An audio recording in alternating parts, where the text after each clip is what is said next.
Thank you everyone for bearing with us as we just get this infrastructure together, trying to live stream on multiple channels. I'm very fortunate today to have MediaJustice co-streaming this broadcast of Big If True, which is a seminar series, place where I just talk about crazy things that are going on in the world of the internet. And we've had an incredible week this week of streaming every day at 11 a.m., bringing you some of the best and brightest folks in this field that are really trying to make a difference in both public education about disinformation, getting people to understand what are some of the tricks of the trade, also looking into the ways in which different communities online can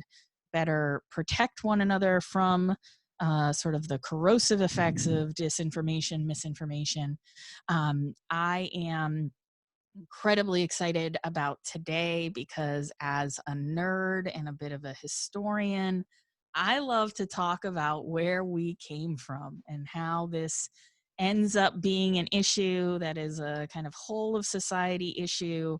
And today I am very, very lucky to have April, Roberta, and Steve, who are people who have been at this issue of media justice much longer than we've had the problem of misinformation at scale. Of course, we've always had propaganda and conspiracy and political elites, really trying to make things happen. And then we've had different iterations of folks trying to hoax journalists. Like, that's not what we're talking about. We're talking about specifically this moment that we find ourselves in, where those with some resources and some power are utilizing sort of what the promises of the internet had been.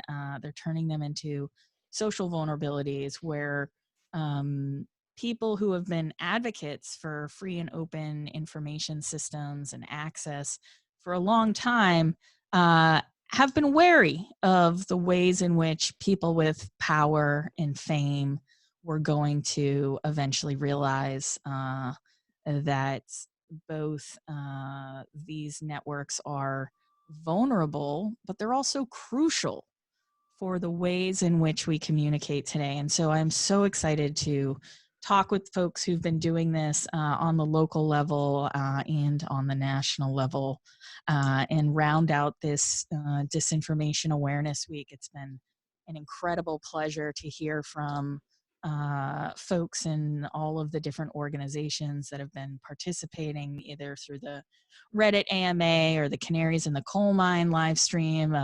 It's just been great. And there's going to be I hope, a kind of like memory book of this week put together that allows us to go back and use these great resources that have been put together.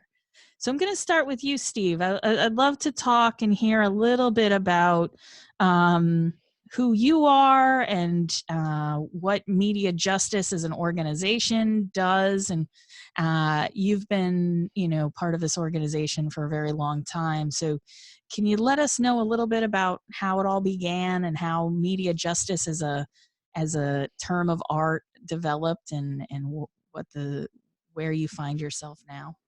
Yeah, I mean, in many ways, like we've come back to the same place where we started. We were an Oakland-based youth media organization back in the day in the late 90s, early 2000s called the Youth Media Council. And back then the fight was trying to ensure that, voices from especially youth of color were being represented in local media. There was a hip hop station at that time that was being sold off to Clear Channel. It was one of the last like independently owned hip hop stations in the Bay Area. And that was a big fight that we got involved in. Um, and I think the media ecosystem back then, a lot of what was happening was post the 96 Telecom Act, this wave of mergers and media consolidation that was, wrestling this longer history of people of color fighting for access and ownership over the pipes and the infrastructure and the airwaves that being completely wrestled away and being replaced by large conglomerates, be it your clear channels, your news corporations, you know. Um, and so in 2002, a group of media activists got together at the kind of legendary Highlander Research Center out in Newmarket, Tennessee. And one of the folks that was there was our founder, Malkia Cyril, alongside a lot of other wonderful media activists like Cheryl Lianza at the United Church of Christ, Janine Jackson with Fairness and Accuracy in Reporting, um, and Mark Lloyd, who would go on and serve at the FCC as like their chief diversity officer and now is like a comms professor at USC, I believe. Several media activists came together, and one of the things that they realized at that time is that the kind of the movement that did exist at the time to try to challenge and wrestle power away from large media conglomerates was largely white, and like many other sectors, there was really a need for a set of groups to be able to center race at the to be at the center of the conversation, because those were the communities that were being most disproportionately harmed and affected by media consolidation. So media justice emerged very similar to, how environmental justice movements emerged, like really modeled off of that.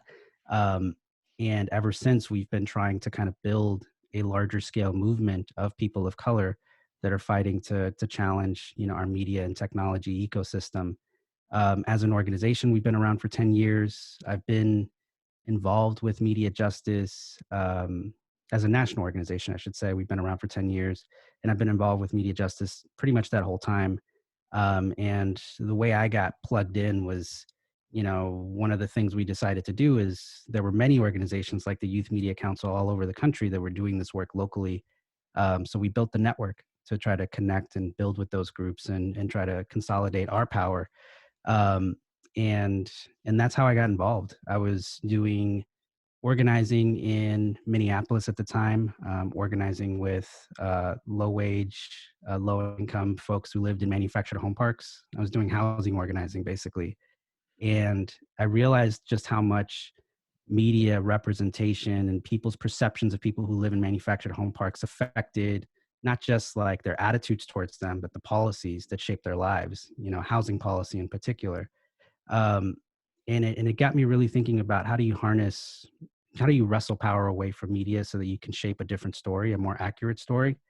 And that rabbit hole ultimately led me to where I'm at today. But media and technology and just getting to create stuff has always been something that's um, super just been a part of my life. I was fake making radio as early as I could, like using cassettes and recording songs from the radio and pretending that I was a DJ. I DJ'd, not professionally, but like actively for many, many years. I had a radio show at a community radio station in the Twin Cities. So media has always just kind of been a part of my life. And a lot of the folks that I find that come to media justice and our network come from a similar background of being politicized through the creation of media. So it's been super rewarding to be at this organization for so many years. And I'm incredibly grateful that for the last year, I've had a chance to step into a new leadership role as our executive director. Well, we're very thankful for it and very thankful for the work that Makia did to really bring this into the world. And the ways in which people should understand the work of this organization is a place where people who want to make small shows, right? Like the idea of, people that participate in the Media Justice Network, or they're, it's not the case that everybody's looking to be this mega star influencer, right? People do want to work in this world providing information for their local communities and being of service. And Roberta, you've really stayed the course for a long time doing this kind of work. I'd love to hear about your history around, community projects as well as doing media activism. Thank you. And I'm so delighted to be here this morning with all of you. Yes, so my name is Roberta Rael, and I am a Nuevo Mexicana Chicana. I have been involved in, the movement for liberation since I was 17, and I'm much older now. So it has been a long time, Joan. Um, I Somewhere about 25 years ago, I was going through a major life transition. I had a 2-year-old child. I had just a lot of stuff going on, and I was moving back to New Mexico after living in Arizona for a few years. And New Mexico wasn't in great shape. It's not in great shape again, and you know we've got horrible statistics. Worst in the country for child well-being, worst in the country for education. And so at that point, when I returned to New Mexico, coming from a long grassroots organizing history, I really wanted to make a long-term change in New Mexico. So I very strategically decided that I wanted to invest my work in young people. And I had been very privileged as a young person, that I had great mentors. I had people who genuinely cared about me. And that's what turned my life around as a young person and got me into organizing. And so I wanted the same thing for my daughter, and I wanted the same thing for New Mexico youth.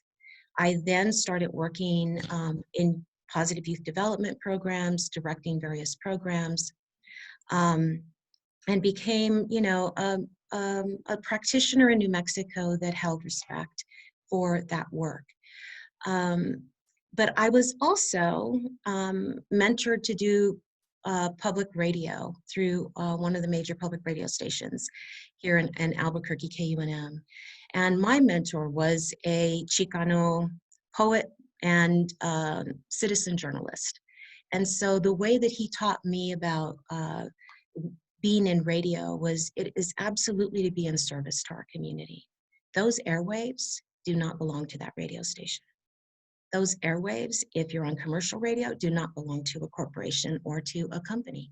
Those airwaves are our community's airwaves.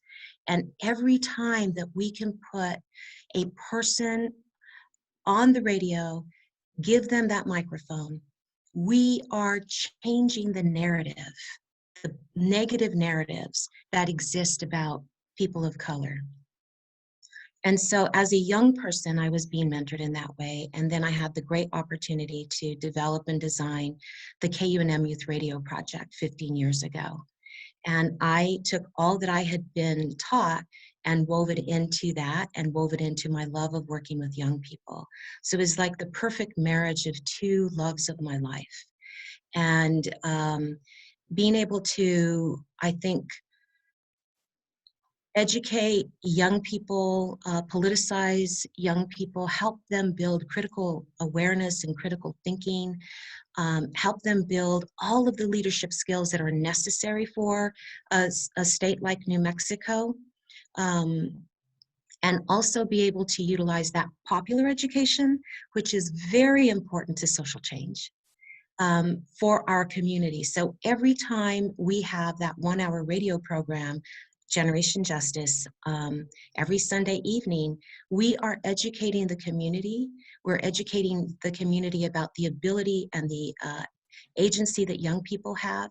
And we're educating the community, but we're also building and shoring up the leaders of New Mexico, the present leaders, as well as the future leaders.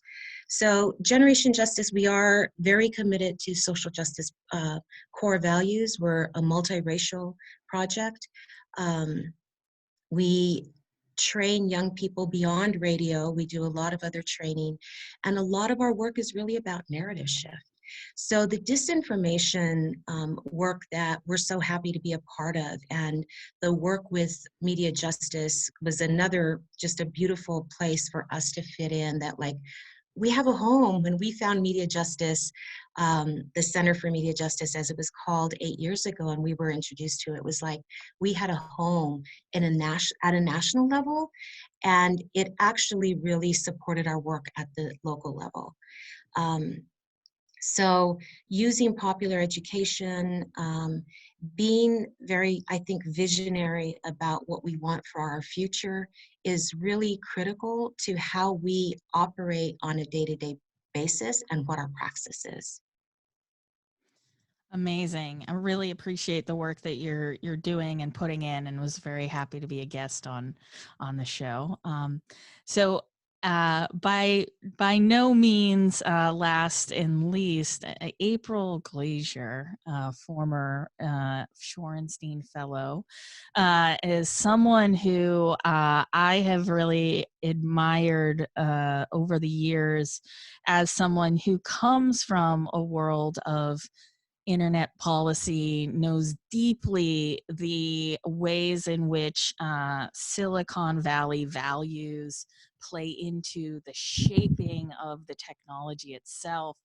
And her reporting at Slate was just, like no other in terms of producing a kind of tech accountability and a way of doing that kind of journalism that I was not surprised to see her end up at NBC on one of the best disinfo teams I have come to know. And April's reporting really has focused on recently looking at the human side of what's going on here, looking at the unions and the tech workers, as well as looking at the ways in which people, everyday people, are challenged by the pandemic as well. And so, April, I'd love to hear a bit about your sort of past work with in the internet and human rights space, and then a bit more about the way in which disinformation and media manipulation has carved out a field of reporting that you, amongst many of your colleagues, have really been leading the pack on. And then, you could also start off with, not to out you here, but you were a bit of a pirate radio person as well. I think there's a theme here where there's something about radio and the way in which it can kind of soothe us, that draws us all together. Yeah, not just a pirate radio, but I actually founded a low power FM community radio station in Nashville, Tennessee back in 2005 with the help of some of the tools of MediaJustice way back then, like printing out their sign up sheets. I was a teenager at the time, really like printing out kind of meeting agendas, all of these resources that were on their clunky old website at the time. I had like just Googled it, found it, and I actually used that as a catalyst for my organizing. I was working on a lot of youth incarceration issues. We weren't getting the press that we needed. And so we decided to build a radio station, work together to do that. Before that, I did dabble in pirate radio a bit because we didn't have access to the airwaves, but we did end up getting a license and building a radio station that actually connected to the double wide trailer I was living in Nashville. But you mentioned, I'm going to jump around a little bit. You mentioned the work I'm doing now, looking at labor in Silicon Valley. I'm a journalist at NBC News. One of the things that's so interesting about looking at workers, and this is a bit of a tangent, but important to note, is that it's one of the most successful levers of power that we've seen pulled in the past few years when it comes to changing the behavior of some of the most powerful corporations in the world. And when I'm talking about those powerful corporations, I'm talking about Google and Facebook, right? And YouTube, of course, being a part of Google, the second most popular search engine in the world, to its parent company, Instagram, and Facebook. So these are massively powerful companies, and where we've seen them actually change the way they operate a bit, and when we've seen kind of criticisms actually hold weight and they have to account for them, is when workers have collectively organized and said, we don't want our labor power to go towards the production of this. And so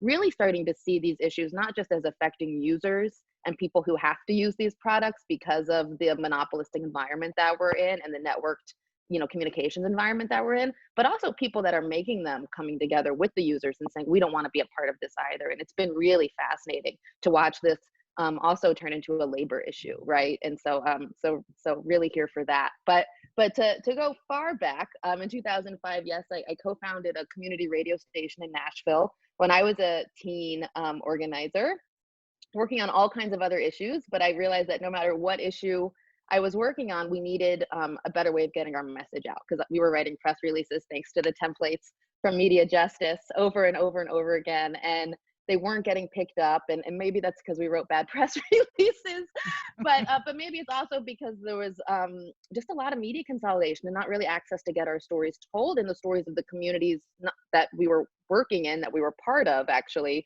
to get that. So we founded a community radio station, Radio Free Nashville. From there, I went on to move to Philadelphia as a teenager and work at Prometheus Radio Project for many years, working on all kinds of issues, like small policy changes, like granular policy changes at the FCC. And I was a teenager, right? Like I actually barely graduated high school. I did, but I didn't have a college degree, you know? And I was going to speak to Congress, and commenting at the FCC and testifying at the FCC, and then working as an organizer around the country to get other people to do that, to say, you know, one of the things that is preventing us from organizing our communities, right? From getting the change we need to see, from taking the organizing that we are doing and getting it to more people in our communities, right? Outside of our like issue area, but to our larger city, is that we don't have access to the media. And so we actually, like, long story short, passed a law that I worked on in 2011, the Local Community Radio Act, which is the largest expansion of community radio in US history. MediaJustice worked quite a bit on that over the years. And now we have, I think, like around 600 new low power FM radio stations popping up around the country, everywhere from, you know, reservation land to, you know, rural Louisiana, where I've helped build stations, to with farm worker unions across the Pacific Northwest and in Florida, and in cities like New Orleans. I think has like a handful, 4 or 6, you know, small local community radio stations, where they are serving the needs of the community as the community is defining itself, right? And so it's so interesting to see radio pop up now when we're talking about all these network technologies, because radio is network technology, but it's hyper local, right? And it's accountable to the people who listen to it and are actively making it. But then after working on that policy, Snowden happened. All right. That was big. Moved to California, work at EFF, worked on researching around surveillance issues, really understanding, because, you know, when you come from kind of a political organizing community, you always have a sense of surveillance, right? And being watched, but really learning how to articulate that, right, in political terms, and understanding the contours of it as we port more of our lives online, and pushing back against that with the Electronic Frontier Foundation. They were suing the NSA at the time. And also through that, learning the libertarian lens through which people understand what a healthy internet looks like, which is very different than the community justice lens through which we build our through which a lot of the kind of media justice work comes through, right? So the idea of kind of building communications technologies, not for kind of the free individual, like, that can do whatever they want. That's kind of the idea of the libertarian frontier internet. But rather, the community justice perspective is, let's build communications technologies for and by our communities. That's a very different orientation, right, through which we're building our technologies. And so EFF is great. I worked there, worked on the network neutrality campaign, which was won and then lost, because that's the grind of politics. Okay, that was really interesting to watch. But it was also interesting to watch because millions and millions and millions of people got engaged in a very, very complex policy conversation, right? In a rather obscure process, the notice and comment process of an FCC rulemaking proceeding. Okay, like, I'm already over my head, right? But this is what people did, and the media justice folks knew how to make tools accessible, right, to get people engaged, because people can and do understand complex things, and can and do understand the technologies that govern how we communicate and how we connect to each other, if we take the time as writers, researchers, activists, organizers to explain it, and scholars. And thank you, Joan. Also, one of the things I love about Joan is that she understands that really theory is achieved by experiencing contradictions. And so she has people who have done that experiential work come in and as theorists. And so I really honor kind of the platform that she creates for us. I hate the word platform. But then from EFF, yeah, I always wanted to be a journalist. I just never got to be one. And so I started working at Slate, really talking to write about this, talking to people who were being adversely affected um, by the communications technologies that we have no choice but to use if we want to participate in society, right? Understanding the mechanisms through which disenfranchisement was happening and injustices were perpetuating. Then, well, actually, before Slate, I was at Recode, which was really interesting. Learned a lot of like industry, kind of the way just the money flows in this powerful industry, right? Really, really learned a lot and loved reporting there. And now I'm so fortunate to be at NBC, where I get to take all of this, you know, learning and apply it to investigative work, and really, again, uncover unforeseen ways the way the technologies that we depend on might be not working out in our favor, as well as the people who are behind the scenes that are building that and have something to say. So long story short, but I hope that was useful. It's so good to hear everyone else's story too. No, and that's exactly what I wanted today to be about, was just sort of to give people a sense that we've been here, we've had issues, we've overcome them, we've developed policy, but it really starts with a commitment to communities, right? It starts with a Mm, commitment to who do you want your journalism to serve, not an audience, right? Not some abstract user. And I think that if, you know, platform companies, you know, I understand the industry that they're in, distribution, for them is very new, right? But if you look around, other industries have dealt with very similar problems in the past. The problem I think that we're facing, though, is one of scale, which mm, is to say that there's not enough room and not enough space for local voices, local issues to be heard, because we have a sort of preponderance of focus on media elites, as well as political elites are taking up way too much of the space, right? And you know, Roberta's right in the sense that we want some of the airwaves back, right? Not just like metaphorically, but we want some of the space back online for conversations. You know, one of the things that in my world, you know, researchers are like, well, like, where did counter speech go? Where did the movements go, unless you launch a really big mass movement and have a like really you know, broad push with some money behind it? You're just not going to get that kind of as Sasha Costanza-Chalk calls it, a first mover advantage, which is what movements had with the early days of social media. And I think that these social media companies are really indebted to movements, especially the early comm strategists who realized that, you know, a little bit of local radio plus some web radio, right? Like, how do we digitize these things? How do we do all of it at once? Really gave them a purpose. They really found their purpose when movements started using social media, and especially people who were thinking a lot about and deeply about the potential for different communication. And as April, you point out, consolidation, right, really kind of takes over. And what Steve was talking about Claire Chanel, you know, Claire Channel, like that was a fight, right? And people did figure out a way around it. And, you know, Roberta's commitment to raising up youth who, this technology is cool, it's fun, it's like, you know, like who doesn't like taking apart a VCR and trying to put it back together again, right? I mean, we're tinkerers at heart, some of us. And so being able to have access to these technologies and products are fundamental, but these products are not determined, right?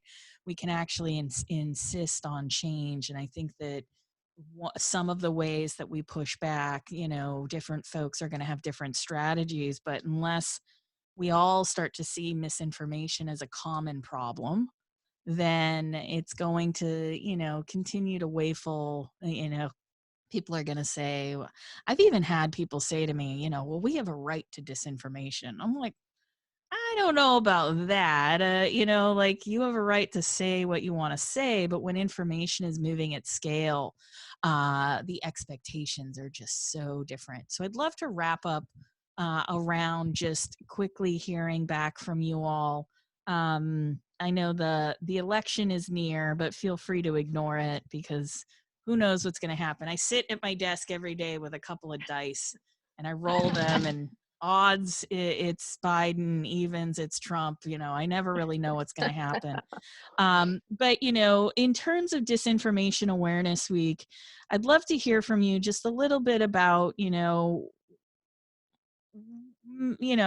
it's, if we clean up this mess, what is the web we want? If we're in the midst of this mess, what are the things that you think might need to change? Or if you just want to talk about, any old thing, I'm game to hear that as well. I think for me, if we're going to change this industry, if we're going to clean up social media, we're going to have to deal with it like a public health crisis. We're going to have to deal with the negative use cases, and I'm not talking about getting rid of all free speech online, which is usually the kind of argument that people offer up as if some content moderation is going to mean the end of speech forever. But I'm talking about really trying to hone in on what are the features of misinformation, what are the tactics being used, and how do we create best practices and moderation practices, and especially curation practices. I've been really trying to think through an idea of what it would mean to have 10,000 librarians at Google sorting through information and making sure that when the algorithm is surfacing information that is really important, that someone has taken a little look at it and said, yeah, this is actually, the best we have in terms of the information out there, and not some kind of grift that's trying to sell you a thing. So those are my parting words, but let's go to you, Steve. What are you thinking about?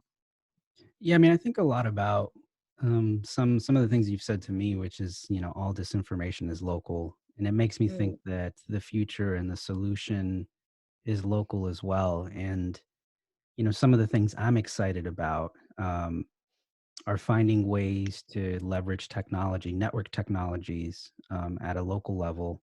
So to respond to what's true today, like we deal with now wildfires here in California on a yearly basis. You have massive hurricanes that rip through places like Puerto Rico and throughout the South and the Southeast. Um, that and we have our communications infrastructure around it that is not resilient to deal with that environment. Out here, PG&E, our local utility company, shut off our power last week because there were Santa Ana winds and other winds around here. Um, and so they shut off the power grid in certain areas to prevent wildfires.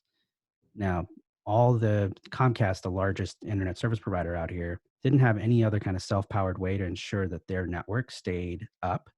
And this is at a time in a pandemic when a lot of people were working from home, telecommuting, mm, and um, there are these ways in which these companies have pushed for anti-regulation that actually puts people at risk today. Because when you don't have local communications infrastructure working, that means you don't get to communicate. That means if something pops off and you need to like bolt, there's no way for people to let you know.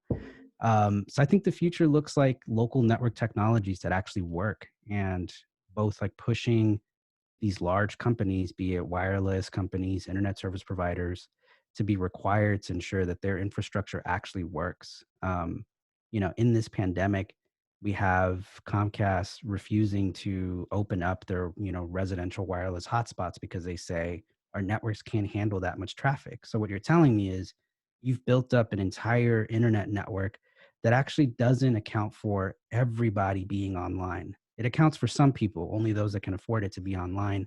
So there's a natural kind of inequity in the way that this infrastructure has been designed, and that needs to be completely shifted.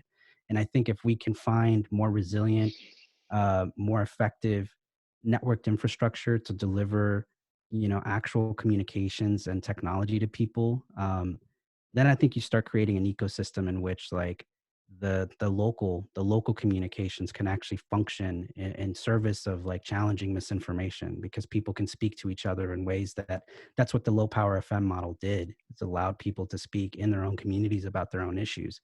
Um, so that's what I'm excited to be fighting for moving forward.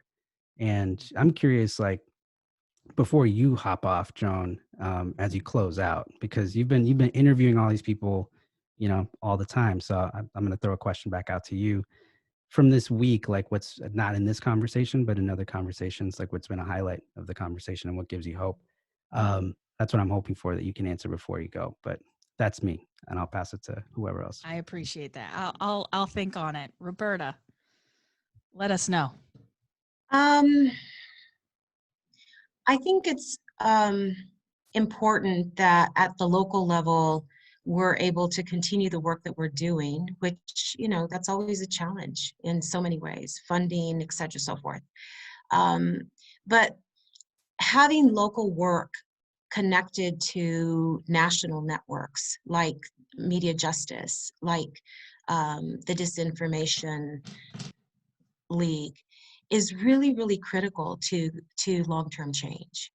And in some ways, Joan, for me, it's not like something new.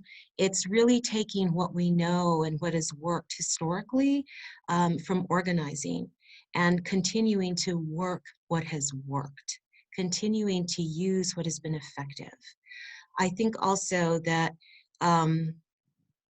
whether it's media or whether it's social media, and when we're talking about the work of narrative shift that Generation Justice is doing and MediaJustice has been doing for so many years, that is really the same as the inoculation of bringing in the truth, bringing in perspectives and narratives that are critical to really balancing out when there's so much there's so much money, frankly, put behind all this disinformation that we're experiencing, particularly in 2020. So we have to be, we have to know that, like, disinformation isn't something innocent. It's something very intentional. It's something very plotted out, and it's for someone to gain something, whether it's capital, whether it's power, whether it's positions. And so it's important that grassroots, that national networks work together and continue to organize, and that we use inoculation, we use truth, we use service, we use the heart of messaging that come from people in the community, from their own lived experience, to help, again, educate. And through that education, I think there's maybe incremental changes that happen, but those incremental changes historically have also led to policy changes. And it's led to pushing back to great big corporations and companies like the platforms to do what we need them to do differently. So I think that it's important for us to not lose hope. I think, again, when you're working in community at the level that I've been working in for so many years, I know that one of the important purposes of the work of Generation Justice, for example, is to continue to uplift hope and inspiration, because it's really hard to mobilize from hopelessness. And so we have to hold on to hope, we have to hold on to inspiration, and that comes from a deep source of love. And so continuing to uplift that in whatever ways we can is critical to holding our future with the light that the future deserves. That is so beautiful, and I appreciate that. Mm. April, It I know is, you are a hope and light person. I know that for sure, because I've had some dark days in the office, and you've been I like, am. well, there's more to this. We can figure it out. Yeah, I love that the hope and light thing, like I hope and light thing. I think it's important to remember that the internet is whatever we build it to be still, right?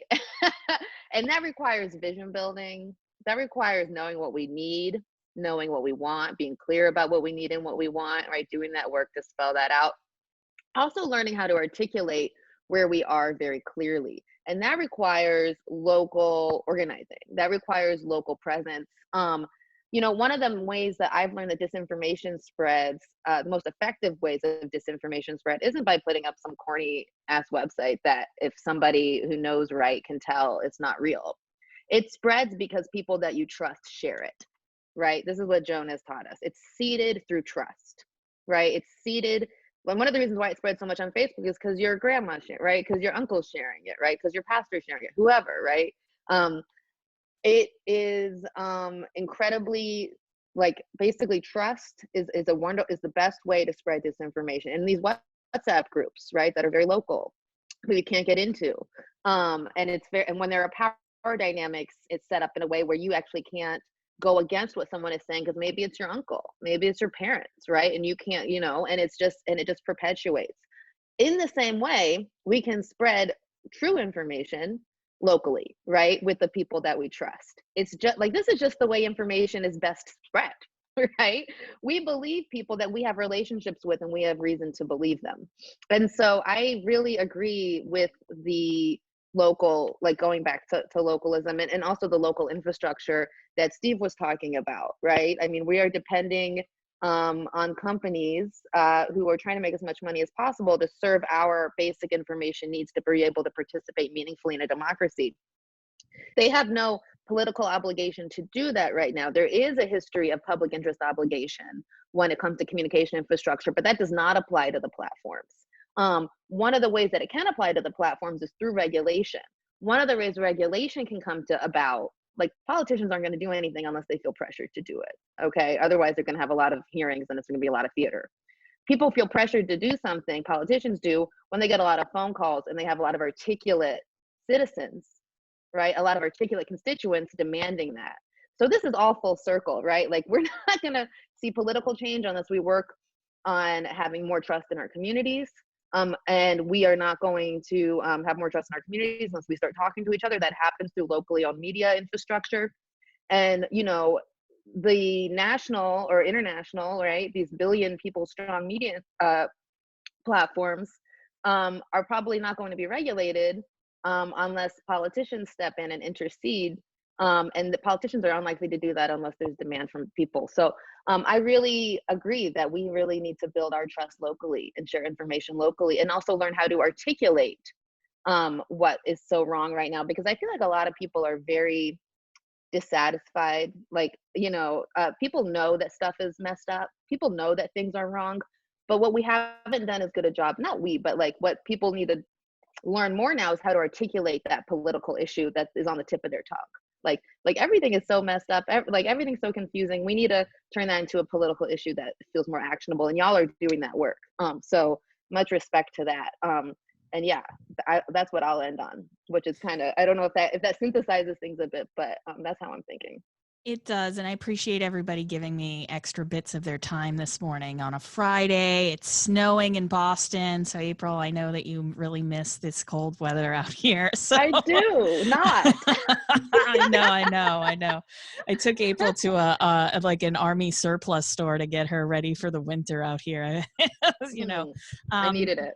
Yeah. So by way of wrapping up, I will not hedge on your question, Stephen. This week has been really inspiring for me because I've been able to talk with, folks in civil society organizations. I've been able to collaborate with other researchers. I've been able to talk to people who do less conventional messaging around mis and disinformation, especially as we think about the misinfographics.net comic that Liz Prince put together. I was able to talk with my team in a way that really celebrated all the hard work they've put into mediamanipulation.org. And then I was really looking forward to today because I think there are ways that we can understand the past in order to retrain our sights on what the future could be like if we were to, provide a space for the relocalization of news and media, especially in this moment where people need access to timely, local, relevant, and authoritative information. Right? Like, as much as I love getting shares on things with a hot tip about coronavirus, you know what? I don't need a hot tip about coronavirus. Like, I need a doctor that's going to tell me what's going on, right? Someone who's a virologist, right? And in this moment where I think, April, you're right in the sense that we're hearing, you know, everybody feels like it's messed up, but nobody really has the sort of way of speaking about it that articulates what they want to change. And I think this week has really helped me understand that there's many people that are advocates for the truth. What I've heard most this week is people do not want to lose sight of the fact that the truth matters, and it matters to particular communities, especially communities that are besieged with stereotypes and misinformation about who they are and what their what their grievances are, what they want to see change. And that's why disinformation to me is such an important topic for us to discuss and to challenge, because it erodes the trust we have in each other. It makes living together harder, and we don't actually end up living in the society we want if we don't have the communication infrastructure we need, right? And so it's so important that we think about what are the local and specific and contingent ways in which social media companies could work for us. And, you know, at the end of the day, we have to have a plan for democracy without Facebook, right? We have to actually, as a society, think about how do we uninvent social media? How do we descale it so that it works in the service of people and public interest obligations, and also, you know, in in moments of like broad health crisis, emergencies like the wildfires have brought, we have to have a way of separating truth from fiction. And we can have a little fun along the way. I'm not going to say, you know, like I love the internets for all the shenanigans, you know, and the fun times and the great entertainment and the culture and the ways in which you know, I'm still playing MP3s from the days of SoulSeek and Napster. I'm not going to lie, right? And so, you know, I can appreciate what this technology has brought to our world, but at the same time, I think like any industry, we need to start building the guardrails. We need to start working it out so that civil society leaders, especially, are heard, and we can get at, you know, I don't know if it's going to show up in policy. I think we actually need to just change the culture. We need to change what's acceptable. And when people are spreading misinformation and lies, we just got to say, that's BS, and we're going to move on from you, right? And so that's where we're at. That's where I'm at. It's been an amazing week, and just a wonderful way to end it, seeing your beautiful faces, and put my Halloween outfit on. I'm ready to go. Trick or Happy treat. Halloween, Joan. Happy. Good to see y'all. All right. Have a Much good one. respect. So good to hear Thank everybody. you Peace. so very much. You. Good luck. Mm. Bye-bye. Ciao.